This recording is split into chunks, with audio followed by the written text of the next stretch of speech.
dos Apóstolos, capítulo 2, a partir do verso 42, que diz assim. Eu estou lendo na versão viva, tá, irmãos? Que diz assim: todos continuavam firmes no ensino dos apóstolos, na comunhão, no partir do pão e nas orações. Em todos eles havia um profundo respeito, e os apóstolos faziam muitas maravilhas e sinais. Todos os que criam estavam juntos e unidos, e tinham tudo em comum. Vendendo suas propriedades e bens, repartiam com os que tinham necessidade. Todos os dias eles adoravam juntos no templo, reuniam-se nas casas para o partir do pão e participavam das suas refeições com grande alegria e gratidão, louvando a Deus. Todo o povo tinha simpatia por eles, e cada dia o Senhor acrescentava à igreja todos os que estavam sendo salvos. Feche os teus olhos. Pai, pedimos que a tua presença, o teu cuidado, o teu excelente amor recaia sobre nós, e que mais uma vez a tua misericórdia nos mova a compreensão da tua palavra, daquilo que o Senhor quer falar aos nossos corações, da tua ministração às nossas vidas. Somos carentes, necessitados, precisamos, Senhor, que o teu Espírito em todo o tempo trate sobre nossas vidas, pois há uma guerra constante, Pai, entre carne e espírito. Há uma guerra constante em a carne, buscando fazer com que venhamos ceder às suas vontades, em contrapartida ao Espírito, que em nós atua de forma a nos tornar a cada dia mais santos porque Tu és santo. Que o Senhor possa nos fazer viver mais esse tempo de ministração e entendimento da Tua palavra. Nós te oramos em nome de Jesus. Amém. Podeis assentar, irmãos. O texto que nós lemos, ele certamente é um tanto conhecido de grande parte da igreja, porque ele vai estar inserido em um livro que ele vai discorrer sobre a história, a introdução da vida da igreja, a introdução daquilo que a igreja evidenciava em todo o tempo para poder cumprir o seu chamado, o seu propósito, os seus ideais diante do Senhor. E quando nós paramos para ler esse livro, nós vamos começar a observar todo o entendimento daquilo que nossa história teve por início. Lá no início, quando os apóstolos, amém, irmãos? Lá no início, quando os apóstolos, eles estavam incumbidos da tarefa de pregar o evangelho, de propagar boas novas, de fazer conhecido aos povos aquilo que havia se cumprido por meio de Cristo. A palavra do Senhor, ela vai discorrer no primeiro testamento, lá no Velho Testamento, profecias que apontavam para aquele que viria, aquele que seria enviado para poder morrer pela humanidade, para ao terceiro dia ressuscitar. E todo esse cumprimento era para quê? Para que o homem ele pudesse novamente ser ligado a Deus. O pecado afastava o homem de Deus. A realidade de um homem vivenciando as suas concupiscências estavam deixando o homem de forma distanciada, separada, colocada à parte de Deus. E Cristo veio. A promessa se cumpriu. Ele morreu no madeiro. Ele ressuscitou ao terceiro dia. Ele chegou até os seus discípulos após a ressurreição. E quando ele estava já para ser elevado aos céus, ele olha para aqueles discípulos e diz: eu quero que vocês cumpram um mandamento. Ide por todo mundo e pregue o evangelho. Quando nós chegamos ao livro de Atos, quando nós chegamos a esse tempo, agora nós estamos vendo apóstolos vivendo a introdução, o momento inicial, o pontapé inicial daquilo que havia sido ordenado por Cristo. Não era uma ordenança para apenas os discípulos, não era uma ordenança apenas para aqueles que haviam visto a Cristo ressuscitar, mas era uma ordenança que apontava para uma igreja que se iniciava junto aos apóstolos, por meio de Cristo, por meio daquilo que ele havia introduzido, aqueles que seguiam a sua mensagem naquele tempo. E talvez você possa até dizer, mas a igreja não existia. A igreja em si não existia. Existia um povo escolhido de Deus. Esse povo, ele apontava para a glorificação do Senhor. Era um povo que precisava mostrar em todo o tempo a existência de um Deus excelente, mas era um povo que ainda não tinha vivenciado o cumprimento da salvação pela graça. Os apóstolos agora tinham a tarefa de pregar essas boas novas. Os apóstolos agora tinham a tarefa de olhar para aquele povo e dizer, olha, Deus tem um plano, e esse plano se cumpriu em Cristo para a sua vida. Mas quando nós observamos esse texto, irmãos, nós vamos ver que ele vem seguido de um momento em que os apóstolos, eles estavam esperando o tempo de revestimento. Eles não estavam ali apregoando uma mensagem de uma forma aleatória, mas aponta para uma igreja que havia entendido o chamado, mas se colocou na posição de ouvir o tempo do cumprimento para que eles pudessem sair a pregar. Isso acontece no dia de Pentecostes, quando estavam reunidos os discípulos e mais alguns homens em Jerusalém, e ali eles estavam certamente a orar. Eles não estavam ali de uma forma aleatória, sei lá, batendo um papo, comendo uma pizza, fazendo alguma brincadeira e de repente o poder caiu, não.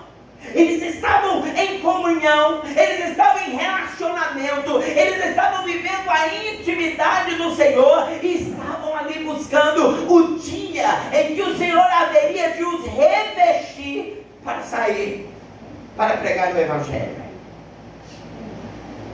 Queridos, quando nós pensamos que inicialmente nós estamos vendo uma igreja se iniciando, uma igreja que agora está cumprindo um chamado, nós vamos observar dois princípios iniciais. Primeiro, a obediência ao chamado do Senhor. Se nós queremos ver a prosperidade dentro daquilo que nós estamos diante de Deus, a primeira coisa, eu preciso obedecer. Qual é o chamado do Senhor? Qual é a escolha do Senhor? Qual foi a definição que Ele estabeleceu para a sua vida? Segundo, eu preciso revestir-me. E você nota que o revestimento não acontece aleatoriamente. Você observa que o revestimento, ele não acontece simplesmente, não, hoje Deus resolveu revestir, acabou-se. Requer espera, requer busca, requer comprometimento, requer em todo tempo entendimento daquilo que o Senhor, Ele espera de nós.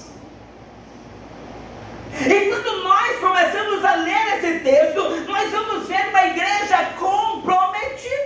Poucos homens que haviam parado e dito, eu vou esperar o tempo do Senhor, e se dedicaram a esse tempo.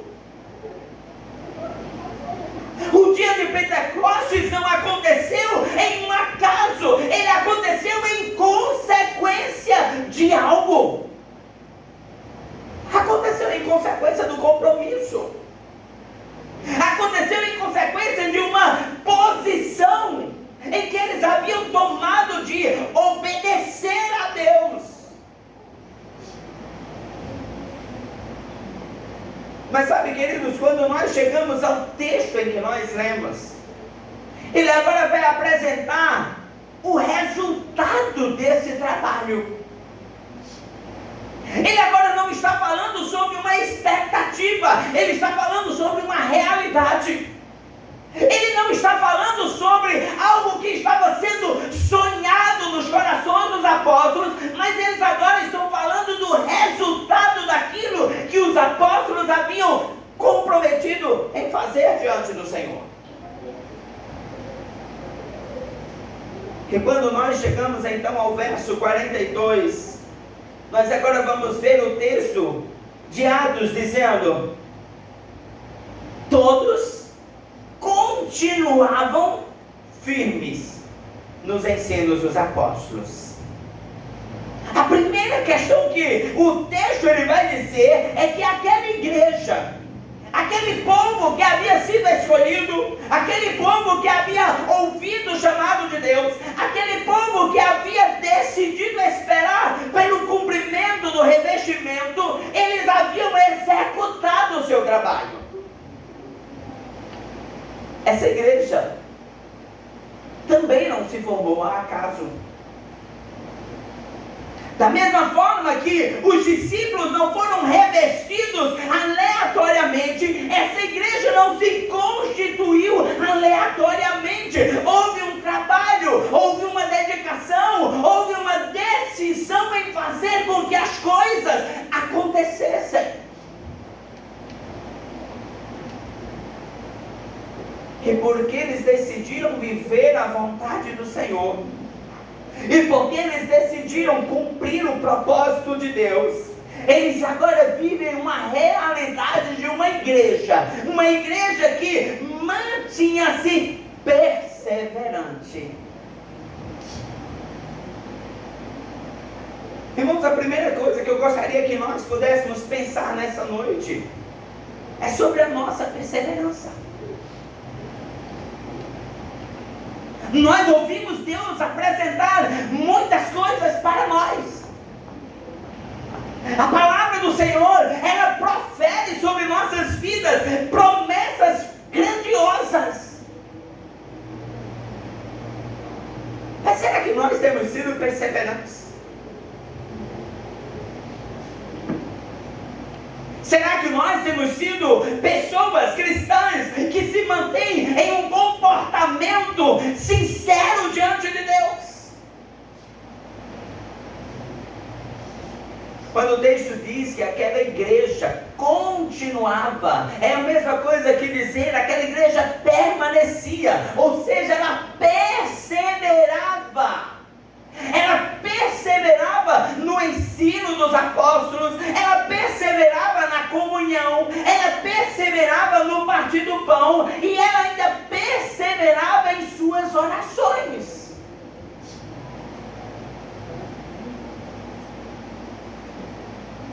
Nós precisamos, para que a igreja ela possa ser forte, para que o nosso povo, a nossa igreja, a nossa comunidade, o nosso ambiente cristão, ele permaneça firmado, eu preciso ser perseverante.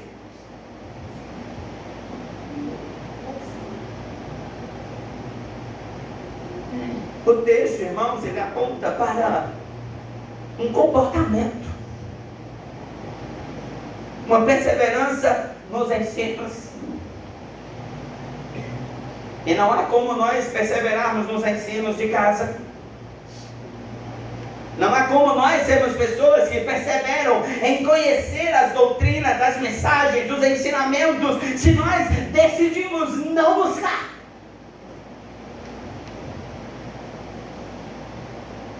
Não há como. Igor estudou quantos anos para poder se formar professor em biologia? Precisou perseverar.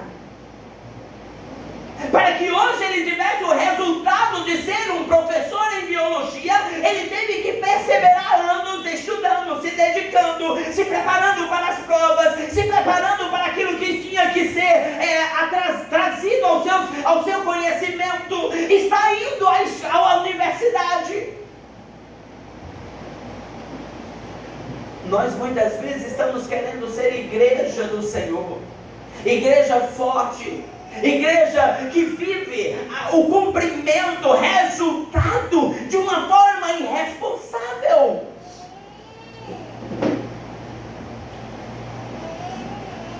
aquela igreja era perseverante no ensino. Não era nas mensagens do YouTube, que tem lá inúmeras mensagens aleatórias, muitas vezes com pensamentos de heresia, descuidado.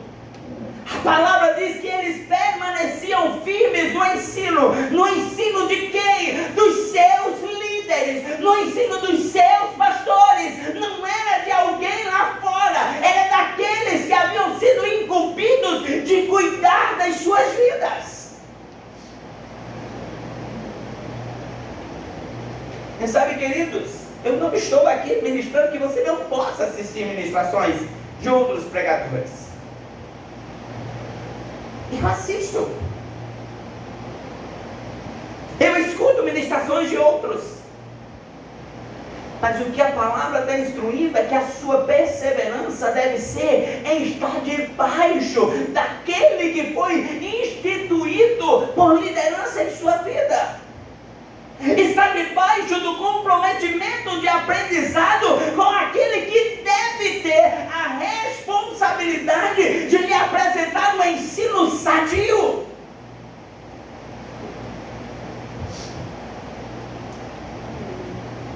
A tecnologia tem nos auxiliado em tantas coisas,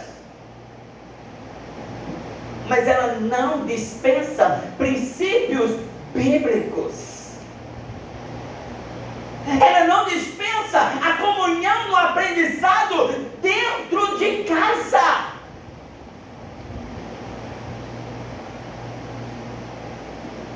Certamente Ney não vai querer que Raquel vá buscar instruções na casa do vizinho. De quem Ney vai esperar que Raquel busque instruções? Dele. Ele é o responsável pela casa. Ele é o responsável pelos seus filhos. É da mesma forma na nossa relação de igreja. Deus, Ele busca que nós venhamos manter um comprometimento de viver a relação com nossas lideranças e sermos perseverantes. Os dias são difíceis, irmãos. Não tem sido fácil para ninguém, também não é fácil para mim. São inúmeras tarefas que nós temos.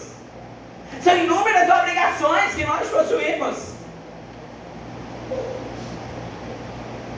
Mas quantas vezes nós temos tempo para sermos responsáveis com tantas coisas, mas não com a igreja do Senhor?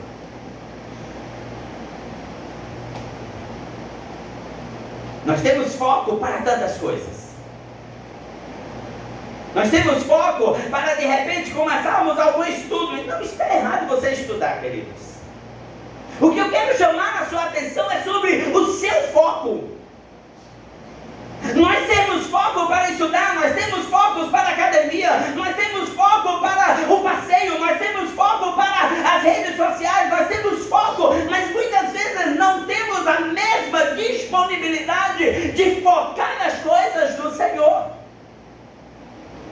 E quantos de nós temos negligenciado o chamado de Deus para as nossas vidas? Aqueles apóstolos tiveram um resultado porque eles ouviram o chamado e eles perseveraram no chamado. Tá bom, Senhor, o Senhor vai mandar revestimento, vou ficar aqui na rede, me balançando de um lado para o outro, esperando esse dia. Não! Existiu comprometimento. A palavra ainda diz que eles continuavam firmes na comunhão. Sabe, irmãos, comunhão aqui está falando sobre manter relacionamento firme, perseverante com essa pessoa que está aí do seu lado. Aqui está à sua frente. Aqui está por trás de você. Aqui está mais distante da sua cadeira.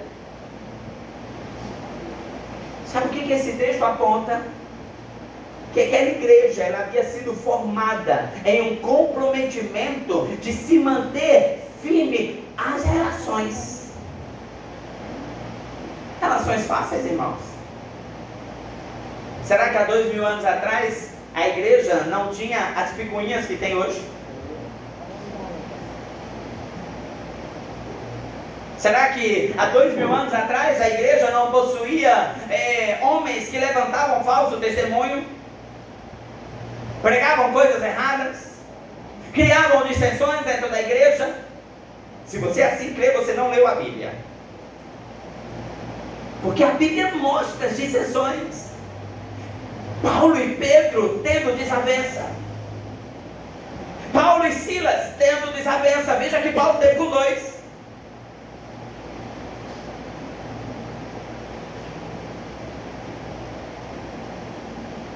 As dificuldades de relacionamento que temos hoje não é um mérito da igreja de hoje. Mas o que a palavra nos aponta? Perseverança. Sabe quando a palavra está dizendo perseverança na comunhão? Ele está dizendo assim: olha, eu estou tendo dificuldade com Rúbia, mas eu vou perseverar em ter um relacionamento que vença as dificuldades. Sabe o que a palavra está dizendo? Aquela comunhão de dizer: olha, está difícil, está tendo dissensões no departamento, está sendo aquela coisa difícil de viver, mas eu vou perseverar, porque nós vamos vencer, e nós vamos nos tornar homens e mulheres que estarão vivendo a unidade do corpo de Cristo. Não é uma igreja que desanimava, não é uma igreja que olhava para os seus irmãos e dizia: esse fica lá, eu fico cá. Essa não é a mensagem bíblica. Essa mensagem de separação não é bíblica.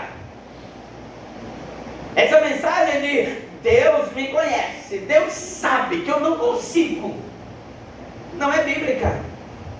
Ou então o seu Deus não tem poder. Eles perseveravam na comunhão, perseveravam na batalha, por serem cristãos unidos. A palavra, quando diz que perseverava, significa que existiam dificuldades. Não há necessidade de perseverar naquilo que já está pronto. Não se persevera naquilo que não já está tudo ok. Se persevera é porque teve dificuldades. Por que nós perseveramos na dieta? Porque é difícil fazer dieta. E eu não persevero, né? Já caiu no carro. Por que muitos perseveram em não tomar Coca-Cola? Muitos, eu não. Porque é dificuldade. Da mesma forma é com a casa do Senhor. Perseverar aponta para a dificuldade naquele ponto. Ele ainda aponta sobre a perseverança no partir do pão. E sabe, queridos, o partir do pão ele aponta para a ceia do Senhor. O partir do pão ele aponta para a comunhão à mesa. O partir do pão está apontando para sentar-se à mesa. Os costumes antigamente não era como hoje. Hoje, o presbítero Ney sai aqui com uma bandeja e ele sai distribuindo aos outros. Lá no tempo dos apóstolos, sentavam-se à mesa. E o pão era passado de um ao outro, e cada um ia tirando o seu pedaço.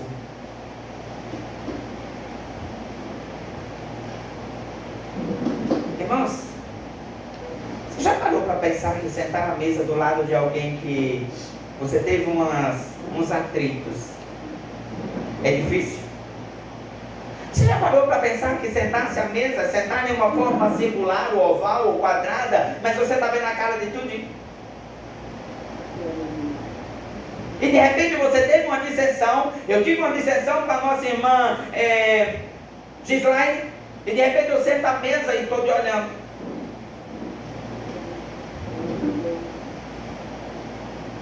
Mas a palavra diz que essa igreja perseverava.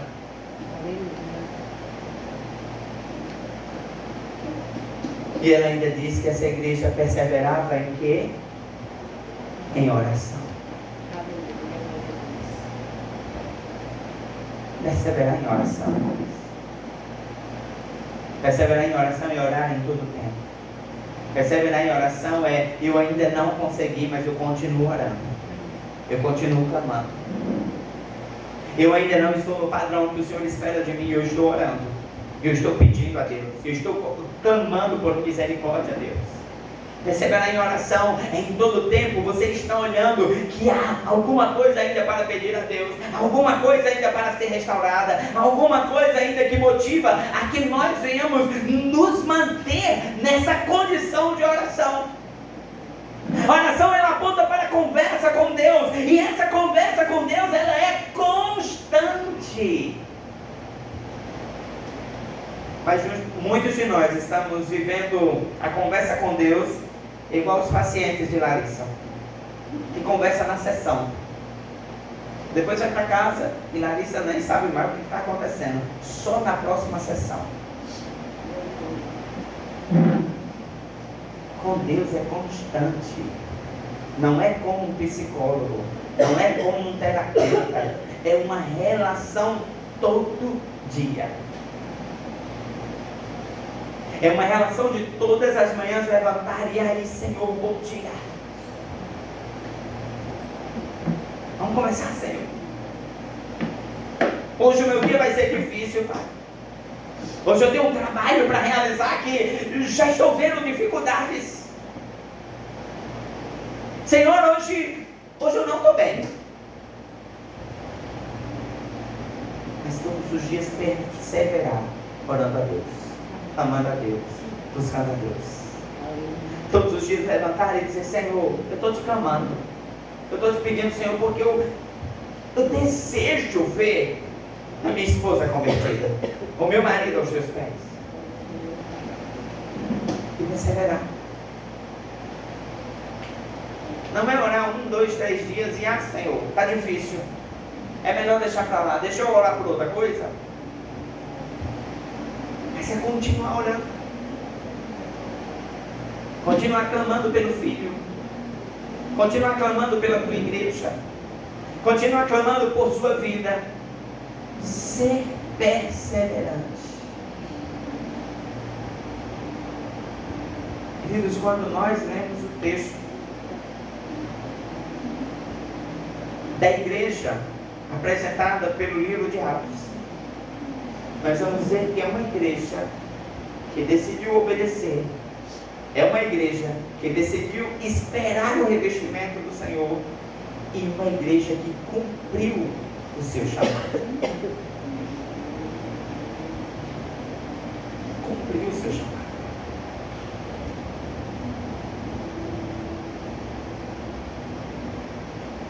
Não é uma igreja que decidiu fazer conforme bem queria. Não é uma igreja que sentou-se em uma cadeira e esperou cair do céu. Não é uma igreja que olhou para seus irmãos e disse: está tudo tão estranho, tudo tão difícil, e simplesmente sentou e disse: sabe Deus, não é comigo.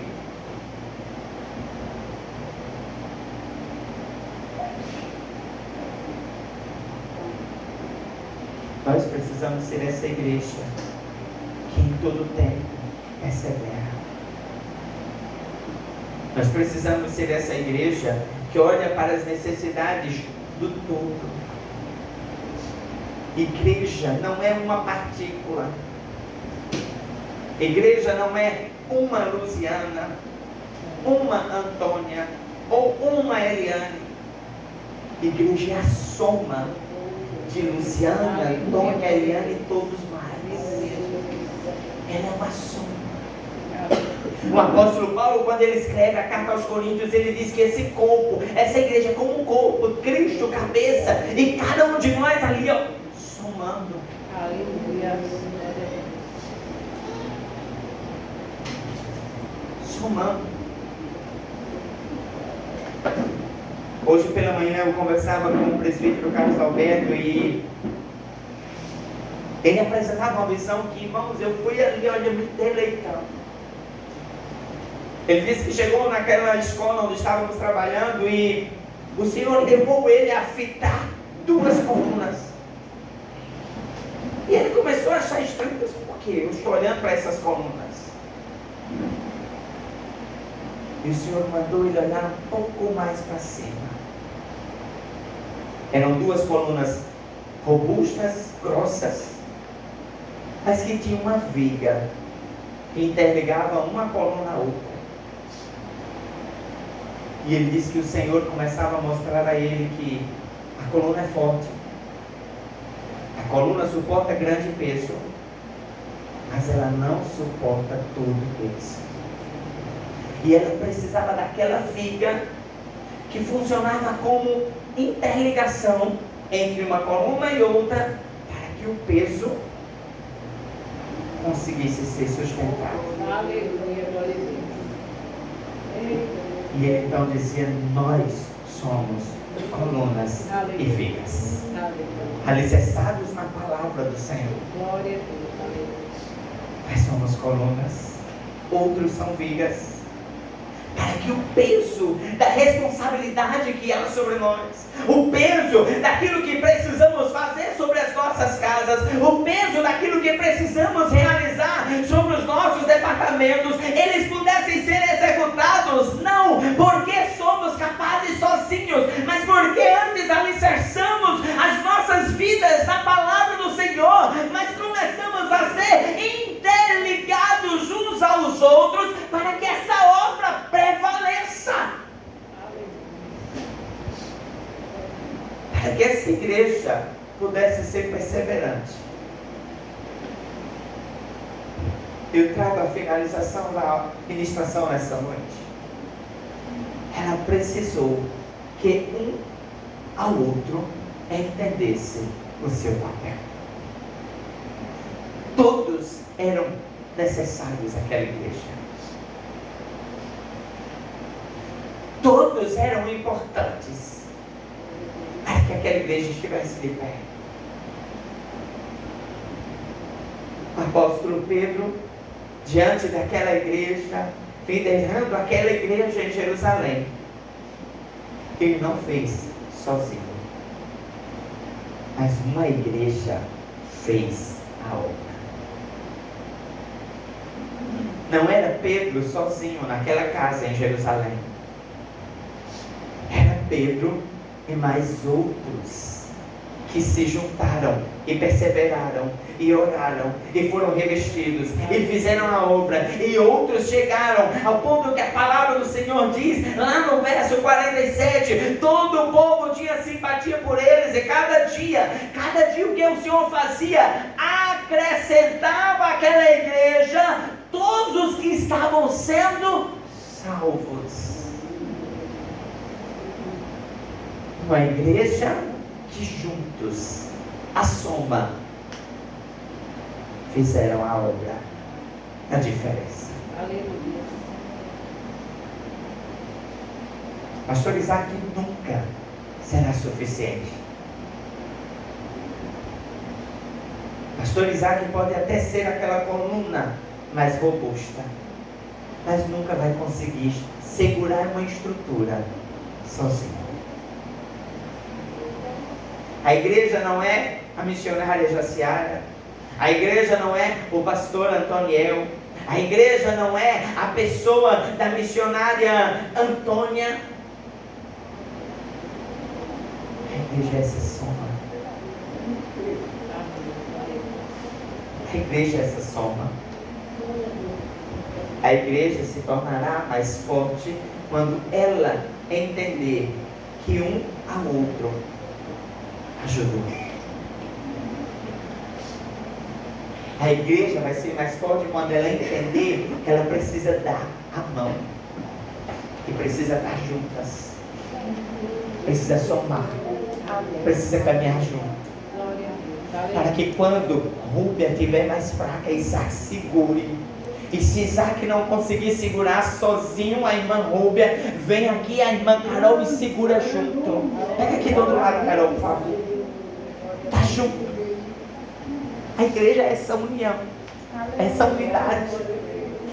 A igreja é essa estrutura que vai ser interligada pelas vigas. A igreja é essa estrutura que vai ser interligada pela vontade do Senhor, para que um ao outro se sustente, e o todo persevere, e o todo lute, e o todo vença, e o todo torne-se essa igreja forte diante do Senhor.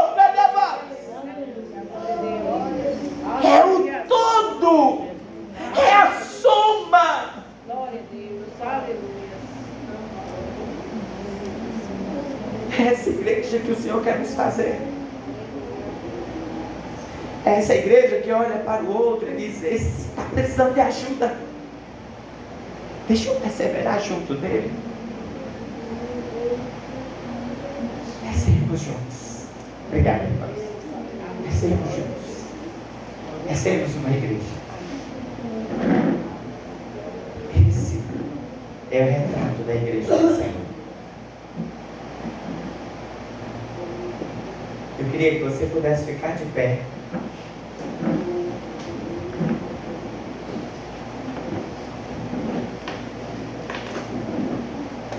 E toca, por favor, a música Povo e Família. Eu queria que nós pudéssemos cantar juntos. Eu quero que você fique de pé, que você pegue na mão do seu irmão. E nós vamos juntos colocar as nossas vidas diante do Senhor.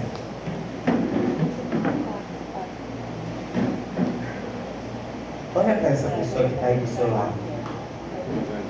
Olha bem nos olhos dessa pessoa. Olha bem. Sabe essa pessoa que está aí do seu lado?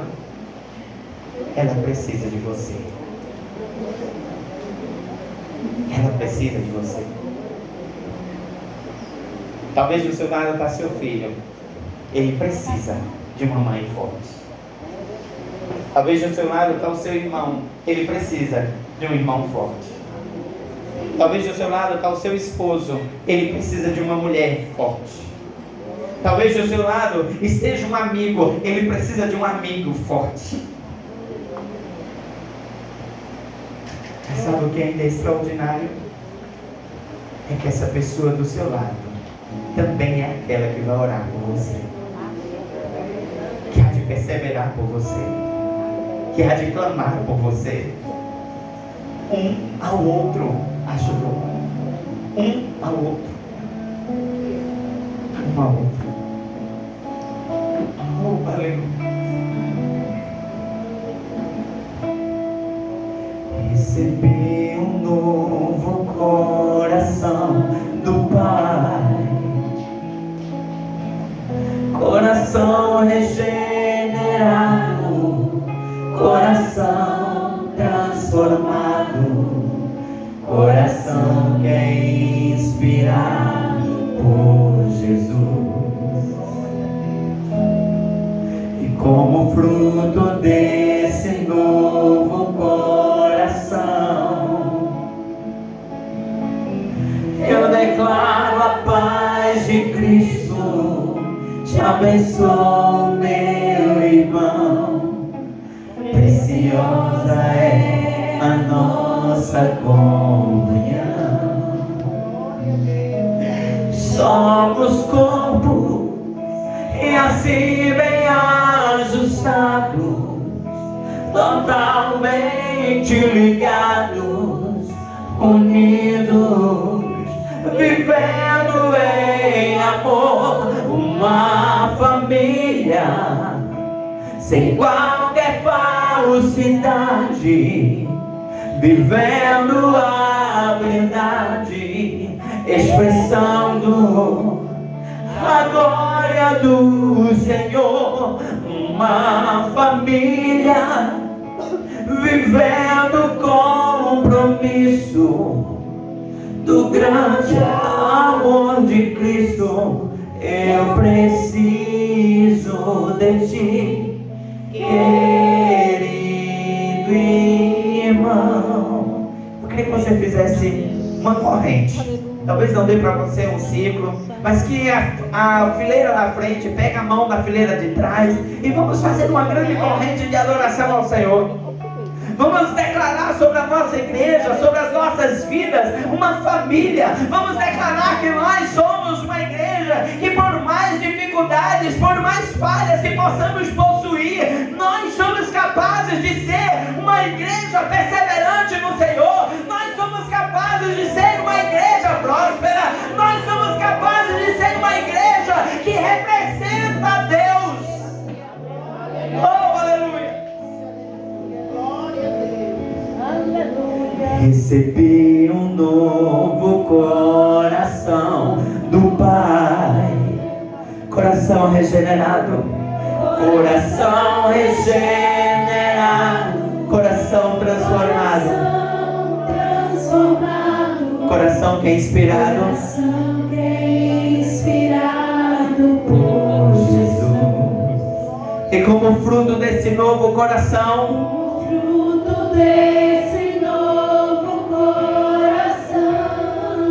eu declaro a paz de Cristo. Te abençoo, meu irmão.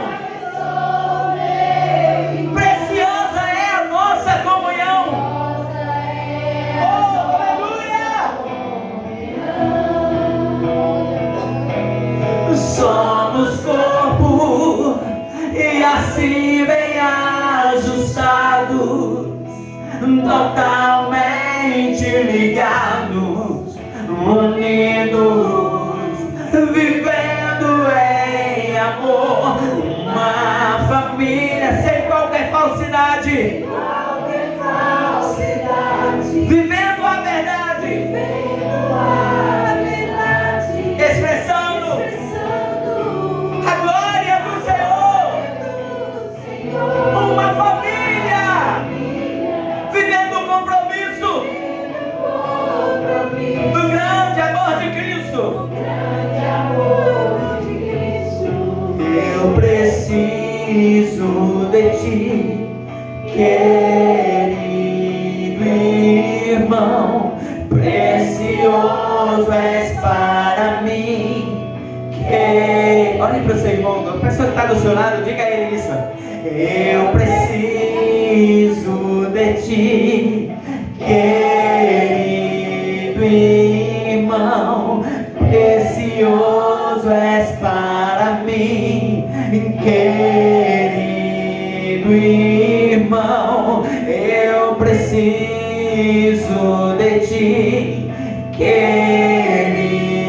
irmão, precioso és para mim, querido.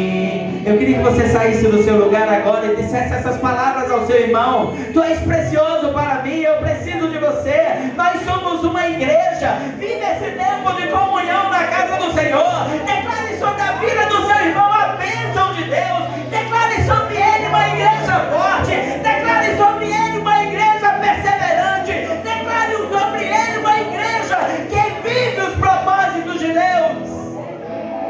Eu preciso de ti, querido irmão, precioso és para mim, querido irmão, eu preciso de ti, querido irmão, precioso és para mim, querido irmão.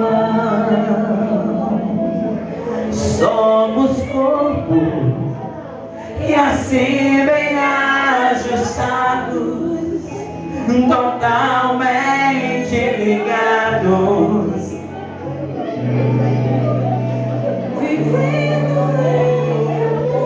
uma família sem qualquer falsidade, vivendo a verdade, expressando a glória do Senhor, uma família vivendo compromisso.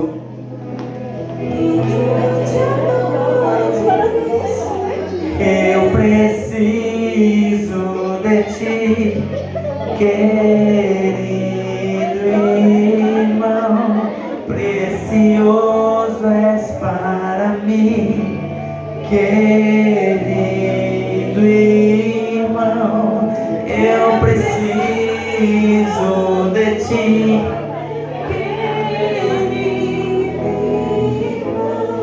precioso és para mim, querido irmão, eu preciso.